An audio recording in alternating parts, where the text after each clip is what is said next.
Good morning class. Today I will discuss on a topic abrasive jet machining. Basically abrasive jet machining is an unconventional machining process.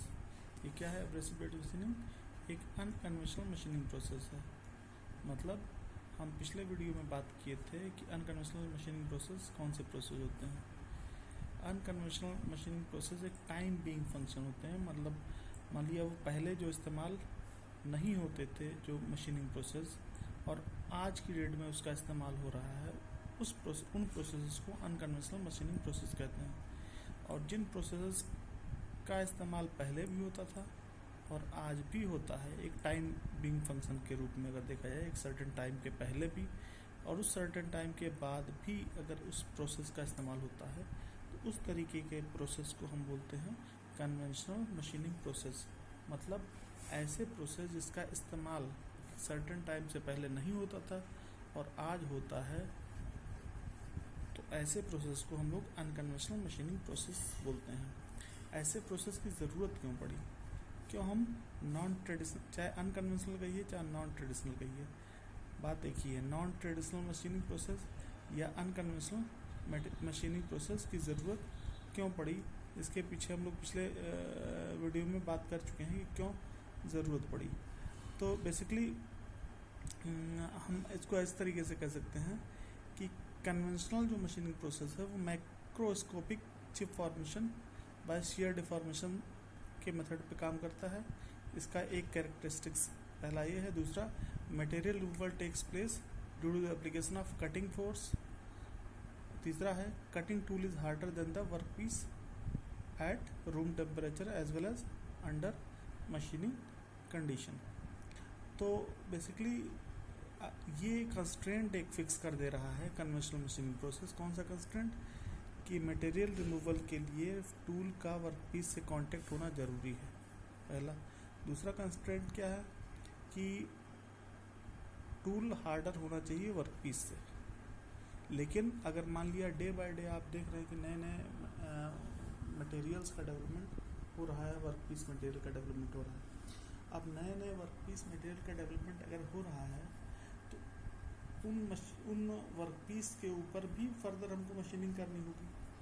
तो उन workpiece के ऊपर machining करने के लिए आपको उससे हार्डर टूल को बनाना पड़ेगा. तो वो बना पाना अपने आप में टफ है. इसीलिए एक ऐसे प्रोसेस के बारे में सोचा गया जिसमें कि टूल का डायरेक्ट कांटेक्ट वर्कपीस से ना हो. साथ ही साथ ये प्रयास किया गया कि कोई ऐसा ज़रूरी नहीं है कि मतलब वर्कपीस सॉफ्टवेयर और टूल हार्ड हो, ऐसा कोई ज़रूरी ना हो. तो उन प्रोसेसेस के ऊपर फोकस किया गया और ऐसे प्रोसेस को हम लोग अनकन्वेंशनल मशीनिंग प्रोसेस कहते हैं या इसी को नॉन ट्रेडिशनल मशीनिंग प्रोसेस कहते हैं. ठीक है. तो non traditional machining process basically पिछले वीडियो में जो बात किए थे वो क्या था? मटेरियल रिमूवल में अकर विथ चिप फॉर्मेशन और इवन नो चिप फॉर्मेशन में टेक्स प्लेस. जैसे फॉर एग्जांपल एजीएम के ऊपर बात किए थे. एजीएम में क्या है? माइक्रोस्कोपिक साइज का चिप फॉर्मेशन हो रहा है. लेकिन इलेक्ट्रोकेमिकल मशीनिंग एक मशीनिंग प्रोसेस है जिसमें कि मटेरियल रिमूवल जो अकर कर रहा है वो electrochemical dissolution of atomic level पर हो रहा है.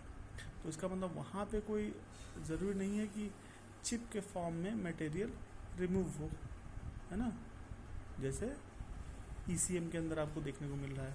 दूसरा उसमें पॉइंट कि tool must be harder than the workpiece या टूल का कांटेक्ट वर्कपीस से होना चाहिए. इस टाइप की चीज़ों पे अगर बात कर लें तो जैसे ये बताया गया पिछले भी वीडियो में हमने बात किया था कि जैसे लेज़र जेट मशीनिंग की बात करते हैं तो लेज़र जेट मशीनिंग में जो टूल होता है वो लेज़र बीम होता है. तो वो उस लेज़र बीम का कोई फिजिकल कांटेक्ट वर्कपीस से नहीं होता है. ठीक है. तो जाहिर सी बात है कोई ऐसा ज़रूरी नहीं कि टूल हार्डर होना चाहिए वर्कपीस से. इस टाइप की प्रॉब्लम को यहाँ से सॉर्ट आउट किया जा सकता है या डायरेक्ट कांटेक्ट होना चाहिए वर्कपीस के साथ. तो ऐसा कोई ज़रूरी नहीं है जैसा कि आप देख रहे हैं कि लेज़र बीम मशीनिंग में. ठीक है. तो टूल चूँकि फिजिकली वहाँ एग्जिस्ट ही नहीं कर रहा है लेज़र बीम मशीनिंग में, तो इसलिए आप ऐसा कह सकते हैं मतलब उसका फिजिकल अपीयरेंस आपको देखने को नहीं मिलेगा टूल का। वो बेसिकली एक रे के फॉर्म में या लेज़र जेट के फॉर्म में मशीनिंग होगा, ठीक है। मेल्टिंग और वेपराइजेशन से मटेरियल रिमूवल होगा। और तीसरा जो कहा गया कि tool must be harder than the work piece, इसका रिवर्स आपको नॉन ट्रेडिशनल मशीनिंग में क्या देखने को मिलेगा। जैसे ईडीएम में आप देखते हैं कि कॉपर का इस्तेमाल किया जाता है एज अ टूल, जबकि वर्क पीस आप हार्ड एंड स्टील की मशीनिंग कर सकते हैं। जबकि कॉपर आपका सॉफ्ट है और जिसकी मशीनिंग करने जा रहे हैं आप वो हार्ड एंड स्टील है, समझेंगे नहीं, लेकिन तब भी मशीनिंग हो जाएगी अगर आप ईडीएम से करेंगे तो इसका मतलब अनकन्वेंशनल मशीनिंग प्रोसेस, ये जो बाउंड जो कर रहा था चीज़ें, कन्वेंशनल आपको जो रोक रहा था, जो बाउंड कर रहा था, कौन सी बाउंडेशन कि वर्क पीस सॉफ्ट होना चाहिए कटिंग टूल मटेरियल से, या उसको ऐसे कह सकते हैं tool must be harder than the work piece. या दूसरा जो बाउंडेशन था कि भाई डायरेक्ट कांटेक्ट होना चाहिए टूल और वर्क पीस के बीच में। तो ये सब बाउंडेशंस यहाँ पे ख़त्म होते हुए आपको दिखेगा नॉन ट्रेडिशनल मशीनिंग के ऊपर अगर बात करेंगे तब, ठीक है। अब नॉन ट्रेडिशनल मशीनिंग का और क्या यूज़ है। नॉन ट्रेडिशनल मशीनिंग प्रोसेस से आप टिपिकल शेप, इंट्रिकेट शेप्स आप बना सकते हैं। जैसे कि blind hole 15 mm cross 15 mm with a depth of 30 mm, इतना आप कर सकते हैं। डिफ़िकल्ट टू मशीन मटेरियल जैसे for example titanium alloy carbides के ऊपर मशीनिंग आप कर सकते हैं, ठीक है। Deep hole with small hole diameter 1.5 mm होल, लेंथ बाय डायमीटर रेशियो 20, इस लेवल की आप मशीनिंग कर सकते हैं नॉन ट्रेडिशनल मशीनिंग प्रोसेस से, ठीक है। तो इसकी क्वालिटीज़ बहुत ज़्यादा है नॉन ट्रेडिशनल मशीनिंग प्रोसेस की, इसलिए इसको ज़्यादा इस्तेमाल किया जाने लगा है, ठीक है। तो अब हम बात करते हैं कि कोई एक नॉन ट्रेडिशनल मशीनिंग के को एग्जाम्पल के फॉर्म में हम लोग डिस्कस करते हैं। तो वो एग्जाम्पल हम बात कर रहे हैं एब्रेसिव जेट मशीनिंग की। देखिए ये फिगर बना हुआ है एजीएम का, एब्रेसिव जेट मशीनिंग का, और यहाँ पे लिखा गया है एब्रेसिव जेट मशीनिंग। तो बेसिकली एब्रेसिव जेट मशीनिंग होता क्या है। इन एब्रेसिव जेट मशीनिंग को एजीएम से हम लोग मेंशन करते हैं। ये देखिए लिखा है in abrasive jet machining AJM abrasive particles are made to impinge on the work material at a high velocity. समझ रहे हैं, जो एब्रेसिव पार्टिकल्स होते हैं वो एब्रेसिव पार्टिकल्स हाई वेलोसिटी से वर्कपीस के ऊपर स्ट्राइक करते हैं और मटेरियल का रिमूवल होता है। देख रहे हैं यहाँ पे high velocity abrasive gas jet 150 से लेकर 300 मीटर पर सेकंड की वेलोसिटी से स्ट्राइक करता है और मटेरियल रिमूव होता है इरोजन के द्वारा। इरोजन के कारण मटेरियल रिमूवल हो रहा है, ठीक है। ये आपका नोजल है, जनरली ये टंगस्टन का भी हो सकता है, सैफायर का भी इस्तेमाल करते हैं। ये स्टैंड ऑफ डिस्टेंस है, इसका मतलब नोजल और ये वर्कपीस आपका है, नोजल और वर्कपीस के बीच में जो गैप होता है वो स्टैंड ऑफ डिस्टेंस कहलाता है। ये स्टैंड ऑफ डिस्टेंस हम 0.5 से लेके 15 mm तक मेंटेन करते हैं। ये आपका नोजल का डायमीटर है, ये इंटरनल डायमीटर है 0.2 से लेकर 0.8 mm तक इसमें शो किया गया है, ठीक है। अब बात करते हैं कि एब्रेसिव नाम इसका क्या है, एब्रेसिव जेट मशीनिंग। तो इसमें तीन चीज़ है, एब्रेसिव है, जेट है और मशीनिंग है। तो इसका मतलब एब्रेसिव पार्टिकल का आप इस्तेमाल करते हैं और जेट के फॉर्म में उसका यूज़ करते हैं, और मशीनिंग है इसका मतलब मटेरियल रिमूव करता है। तो ये एब्रेसिव आपको बारे में आपको पता होगा, एब्रेसिव पार्टिकल्स ऐसे पार्टिकल्स होते हैं जिनका ओरिएंटेशन रैंडम हो, जैसे एल्यूमिना हो गया, Al2O3, सिलिकॉन कार्बाइड हो गया, ठीक है, डायमंड हो गया। इस तरीके के कंपोनेंट्स को हम लोग एब्रेसिव बोलते हैं। एब्रेसिव मतलब ऐसे पार्टिकल्स जिसका ओरिएंटेशन रैंडम हो, कोई प्री डिफाइंड उसका एंगल ना हो, तो ऐसे पार्टिकल्स हमारे एब्रेसिव पार्टिकल्स कहलाते हैं। तो ये एब्रेसिव पार्टिकल्स इतनी हाई वेलोसिटी अपने आप तो पा नहीं पाएंगे, तो इसको क्या करते हैं, गैस के साथ फ्लो कराते हैं। एयर के साथ भी फ्लो करा सकते हैं, कार्बन डाइऑक्साइड के साथ फ्लो करा सकते हैं, और कोई गैस के साथ फ्लो कराते हैं, और वो हाई वेलोसिटी से स्ट्राइक करता है, जिस उसके काइनेटिक एनर्जी, उस गैस के काइनेटिक एनर्जी का इस्तेमाल हम क्या करते हैं, स्ट्राइक कराने के लिए करते हैं, जिससे कि मटेरियल रिमूवल होता है। ठीक है, तो बेसिकली इसमें क्या हो रहा है, in abrasive jet machining abrasive particles are made to impinge on the work material at a high velocity. The jet of abrasive particles carried by a gas or air. ठीक है, जैसे इस फिगर में बना हुआ है, इस फिगर में दिखाने का प्रयास किया गया है कि भाई देखिए ये एयर कंप्रेसर लगा हुआ है, एयर कंप्रेसर से ये कंप्रेस होके ऊपर जाता है, ये प्रेशर कंट्रोल वाल्व है। उसके बाद आप देख रहे हैं ड्रायर है, एजीएम का सेटअप है, एब्रेसिव जेट मशीन का सेटअप, ड्रायर है, फिर फिल्टर है, फिर मिक्सिंग चैम्बर है। यहाँ पे मिक्सिंग होता है क्या, एब्रेसिव फीडर है, यहाँ से एब्रेसिव पार्टिकल डालते हैं। यहाँ तक तो आपका गैस आ रहा है, कंप्रेस्ड गैस।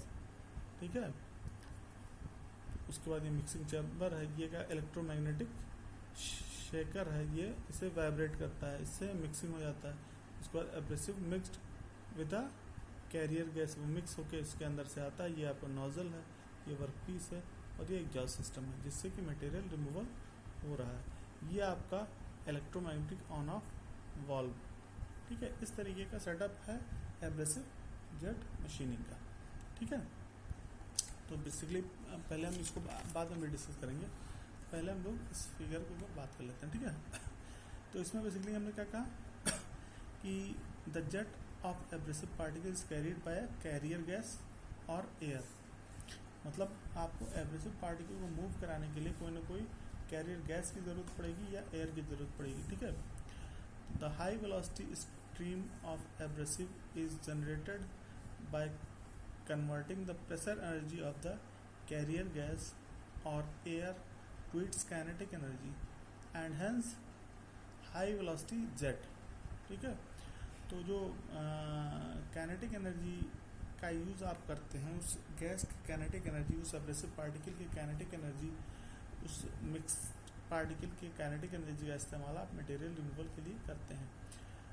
समझ नहीं, ये चीज़ें। The nozzle directs the abrasive jet in a controlled manner on to the work material so that the distance between the nozzle and the work piece and the impingement angle can be set desirably. अगर आप nozzle tip distance को घटाएंगे बढ़ाएंगे, ये stand of distance इसको हम बोल रहे हैं। नोजल टिप डिस्टेंस मतलब इसका मतलब स्टैंड ऑफ डिस्टेंस को अगर आप बढ़ाएंगे और कम करेंगे तो इसके मटेरियल रिमूवल के शेप में उसका इफेक्ट आपको देखने को मिलेगा।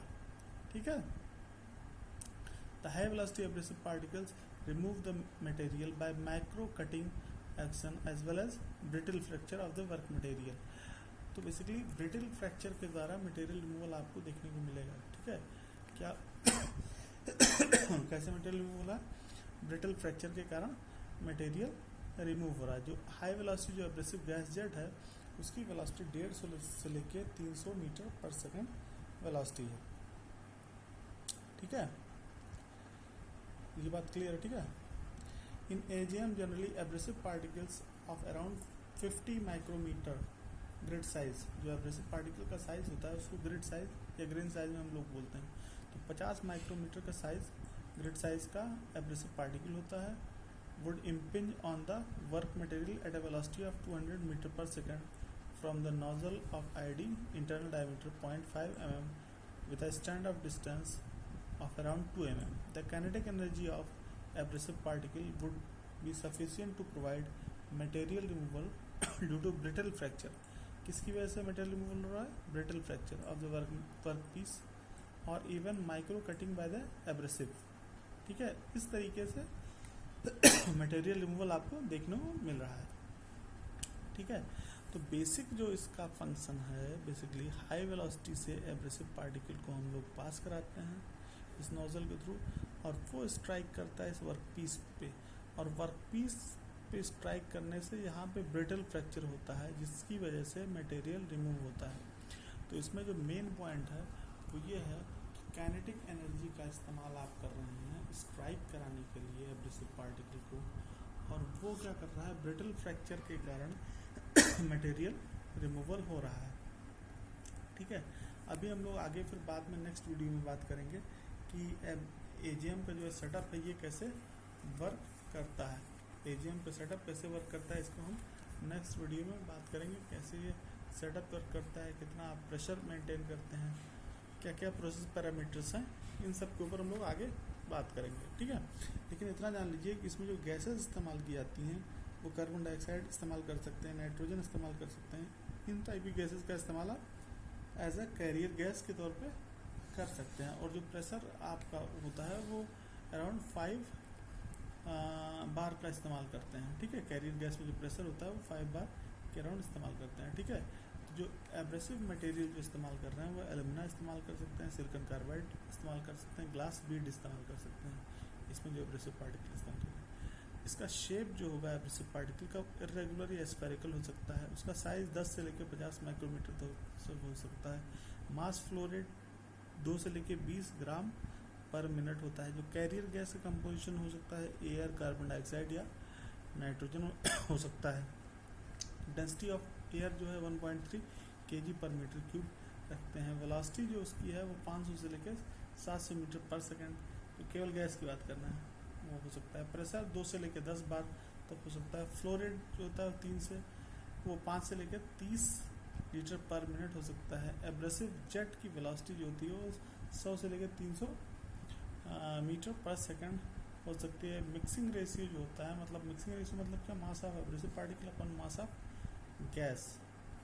इस फॉर्म में स्टैंड ऑफ डिस्टेंस आपको 0.5 से लेकर 5 mm। इम्पिंजमेंट एंगल किस एंगल से वो स्ट्राइक करता है, वो स्ट्रेट से स्ट्राइक कर रहा है, किसी सर्टेन एंगल पे स्ट्राइक कर रहा है, वो 60 से 90 डिग्री होता है। नोजल जो आप इस्तेमाल कर रहे हैं मटेरियल, वो टंगस्टन कार्बाइड का इस्तेमाल कर सकते हैं, सैफायर का इस्तेमाल कर सकते हैं। ये डायमीटर जो होगा 0.2 से 0.8 इंटरनल डायमीटर, और इसकी लाइफ जो होगी नोजल की वो लगभग 10 से लेकर 300 आवर रहेगी, ठीक है। तो ये सब चीज़ें हैं। और इसमें जो मशीनिंग कैरेक्टरिस्टिक्स बेसिकली हैं इस एब्रेसिव मशीनिंग के, वो है मटेरियल रिमूवल रेट है, जिसको कि mm³ पर मिनट या ग्राम पर मिनट में हम शो करते हैं। मशीनिंग एक्यूरेसी है और लाइफ ऑफ नोजल है। तो इस तरीके की चीज़ों के ऊपर हम लोग बात किए एब्रेसिव जेट मशीनिंग में, मतलब kinetic energy of abrasive particle का इस्तेमाल कर रहे हैं मटेरियल रिमूव करने के लिए। वो स्ट्राइक कर रहा है और ब्रिटल फ्रैक्चर के द्वारा मटेरियल आपका रिमूव हो रहा है, ठीक है। फिर नेक्स्ट वीडियो में हम लोग बात करेंगे एजीएम के सेटअप के बारे में, ठीक। तो आज के लिए इतना ही, ठीक है। Next, okay, thank you.